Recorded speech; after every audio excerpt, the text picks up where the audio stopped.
सत श्री अकाल जी। मैं बबली अरोड़ा आज आप सबके साथ गुरु नानक देव जी की साखी का पार्ट 3 गुरु नानक देव जी की पट्टी साझी करने जा रही हूँ।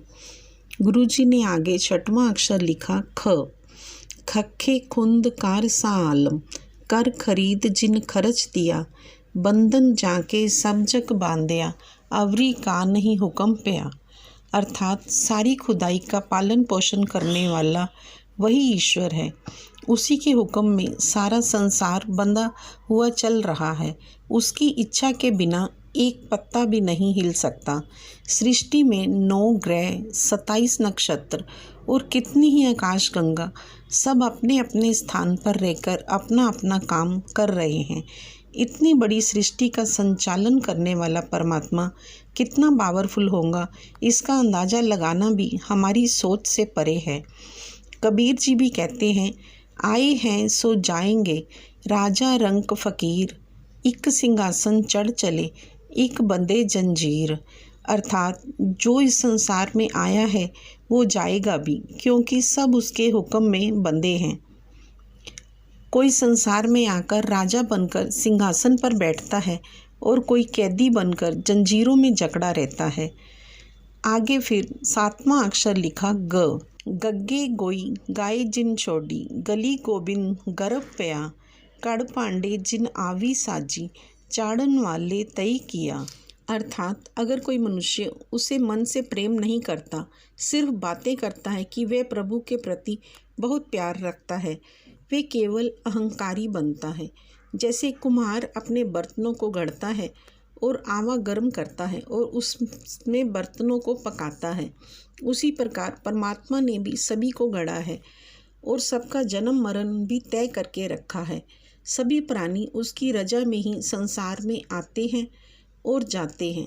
मनुष्य को अपने जन्म मरण का चक्र को भूलना नहीं चाहिए। कबीर जी भी कहते हैं, माटी कहे कुम्हार से, तू क्यों रोंदे मोहे, एक दिन ऐसा आएगा मैं रोंदूंगी तोहे।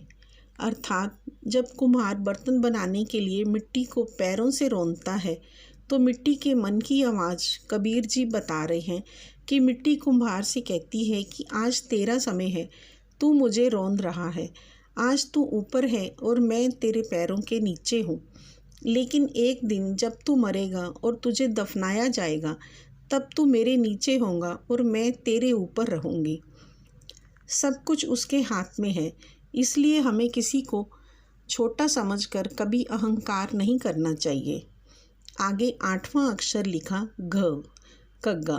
कग्गे काल सेवक जो काले, शब्द गुर के लग रहे, बुरा पलाजे समकर जाने, इन बिद साहिब रमत रहे।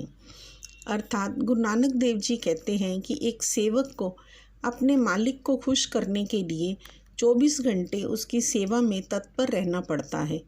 उसी प्रकार जीव आत्मा को परमात्मा की याद में 24 घंटे अपनी सुरती प्रभु चरणों में जोड़ने का प्रयास करना चाहिए।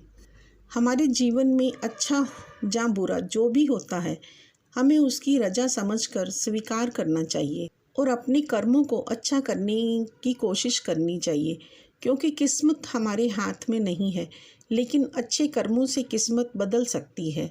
जैसे 2 भाइयों की किस्मत बदली। एक बार 2 भाई एक पंडित के पास गए। उन्होंने पंडित को हाथ दिखाया। पंडित ने हाथ देखकर बड़े भाई को कहा, तुम बहुत उल्टे सीधे काम करते हो, 1 साल के बाद तुम्हें सूली पर लटकाया जाएगा। और दूसरे से कहा, तुम्हारे अच्छे आचरण के फल में 1 साल के बाद एक घड़ा भरकर मोहरें मिलेंगी। दोनों के दिल में ये बात घर कर गई। बड़ा भाई ये जानकर कि अब उसके पास 1 साल ही शेष है, वह भगवान का नाम लेने लगा और छोटा भाई मौज मस्ती करने लगा कि अब तो मैं अमीर बनने वाला हूँ। 1 साल के बाद जब बड़ा भाई कहीं जा रहा था, रास्ते में उसके पैर में शूल चुभ जाता है और छोटे भाई का पैर पत्थर से टकराया और पत्थर के नीचे से एक छोटी सी थैली में कुछ मोहरें मिली। कुछ दिन के बाद उन्हें पंडित की बात याद आई। वे फिर पंडित के पास गए और शिकायत की कि उसकी कोई भी बात सच नहीं हुई। पंडित ने बताया कि ये सब उनके कर्मों का असर है। बड़े भाई के अच्छे कर्मों के कारण उसकी सूली शूल में बदल गई और तुम्हारे गलत कर्मों के कारण घड़ा छोटी सी थैली में बदल गया। किस्मत हमारे हाथ में नहीं है, लेकिन अपने कर्म हमारे हाथ में है। अच्छे कर्मों से हम अपनी किस्मत बदल सकते हैं। आगे 9वां अक्षर लिखा चच्चा। चच्चे चार वेद जिन साजे, चारे खानी चार जुगा, जुग जुग जोगी खानी पोगी, पढ़िया पंडित आप थिया। गुरु साहब कहते हैं कि वे परमात्मा ही सबसे बड़ा पंडित है, विद्वान है, जिसने चारों वेदों की रचना करवाई है। चारे खानी मतलब अंडज, जेरज, सेतज, उत्पुज। अंडज मतलब अंडों से पैदा होने वाले जीव, पंछी, मछली आदि। जेरज मतलब वीर्य से पैदा होने वाले जीव, जैसे पशु, इंसान आदि। सेतज पसीने से पैदा होने वाले जीव, जुएं, जम्स आदि। उत्पुज धरती से पैदा होने वाले पेड़, पौधे, वनस्पति आदि। अंडज और जेरज प्राणियों का फर्क भी बड़े थोड़े से अंतर से किया है। जिन प्राणियों के कान अंदर होते हैं वे अंडे देते हैं, और जिन प्राणियों के कान बाहर होते हैं वे बच्चों को जन्म देते हैं। वे प्रभु चारे खानी में और 4 युगों अर्थात सतयुग, त्रेता युग, द्वापर युग और कलयुग, सभी युगों को बनाने वाला भी वे आप ही है, और वही सब भोग भी रहा है, क्योंकि हर प्राणी में वे स्वयं विद्यमान है। उससे बड़ा कोई विद्वान और पंडित नहीं है। आगे 10वां अक्षर लिखा छच्छा। छच्छे छाया वर्ती सब अंतर, तेरा किया परम होया, परम उपाय पुलाय नापे, तेरा कर्म हुआ तिन गुर मिलया। अर्थात सभी जीवों पर ब्रह्म की छाया उसी प्रभु ने बनाई हुई है।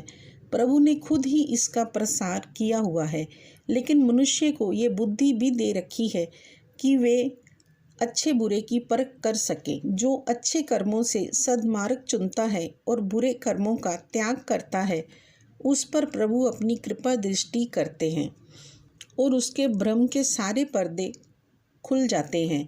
वे सच्चे ईश्वर को पा लेता है, जो सबके अंदर उसी प्रकार विद्यमान है। जैसे कबीर जी कहते हैं, ज्यों तिल माही तेल है, ज्यों चकमक में आग, तेरा साईं तुझ में है, बस जाग सके तो जाग। अर्थात जिस तरह तिल में तेल और चकमक पत्थर में आग छुपी होती है, वैसे ही तेरा साईं परमात्मा तुझ में है। अगर तू जाग सकता है तो जाग और अपने अंदर के प्रभु को पहचान। बुल्ले शाह जी भी कहते हैं, रब तां तेथों वख नहीं, पर देखन वाली अख नहीं। अगर आपको ये वीडियो पसंद आए तो अपने बच्चों और अपनी पहचान के युवा पीढ़ी से ज़रूर शेयर करें, ताकि वे गुरु नानक देव जी के उपदेशों को जान सकें। कमेंट में वाहिगुरु जरूर लिखें। लाइक और सब्सक्राइब करना ना भूलें। आगे की पट्टी अगली वीडियो में साझी करूँगी। वाहिगुरु जी का खालसा, वाहिगुरु जी की फतेह।